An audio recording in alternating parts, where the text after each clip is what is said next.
my introduction to Zarges was in 1999.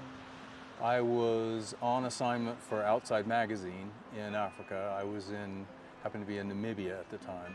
I was at a fairly remote camp on the coast where desert elephants often show up.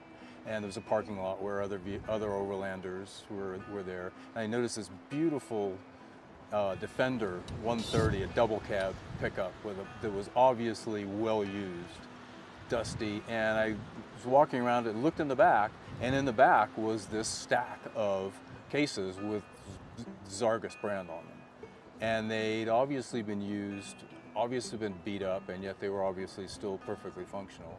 Talked to the couple who were German, and yeah, they were total fans of them. So that was my introduction, and it kind of sort of stuck in my head. So jump ahead 8 years, and I co-founded a magazine called Overland Journal, which was all about overland travel. And one of the first review articles I did was for cargo cases. And I found out that Zarges had just recently, I think at the time, started importing into the US. So I contacted them, and they were very cooperative, sent us a couple of cases to test, and they were just as good as I had remembered, and won the editor's choice for sure. They just did everything superbly. Lightweight, strong, weather resistant.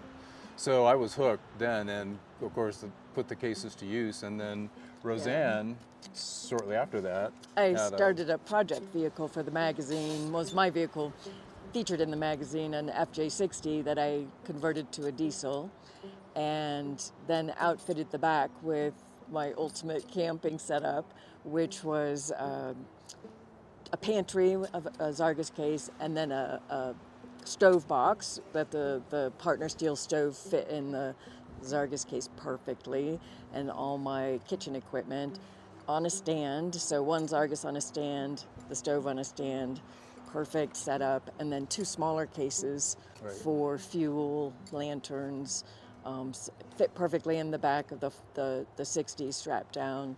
So that was my go-to camp kit for what, 10 several years, 10 years. Yeah. Which we'd love to, we repeated that in our Tundra when we were in Alaska. So since 2007, one vehicle or another, in one way or another, we've had something in Zarges cases. There's a level of product that Jonathan and I really gravitate to, legacy products where you buy it once and you have it for the rest of your life. And comes to mind Swarovski binoculars, Swarovski optic.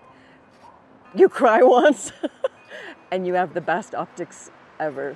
Zarges is in that stratosphere. Love it. We will have these cases forever, and they will grow with us, adapt to any vehicle, and we're not throwing something away every year as it gets damaged or the latches break. That's another thing. Being able to order parts if you mangle something on the trail or whatever. It's not a one and done product that you throw away next year. That's very important to us. What other products are in that category? I just recently did an entire article in our magazine, Exploration Quarterly, about legacy products, buying something that will last a long time. I've got a Marmot mountain equipment down jacket that I bought 44 years ago, and I have a picture of me in that jacket in Alaska last year with the temperature gauge reading minus 40 degrees Fahrenheit behind me, and the jacket's still keeping me warm after 43 years. So that's the kind of product we like to buy.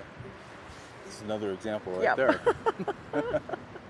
As I mentioned, I was the co-founder of Overland Journal, was the executive editor there for 5 years. And that was more or less a one-issue magazine, overlanding, that's it. Which was fine at the time. I enjoyed it. A lot of fun, obviously. But both of us have much more varied interests than just that.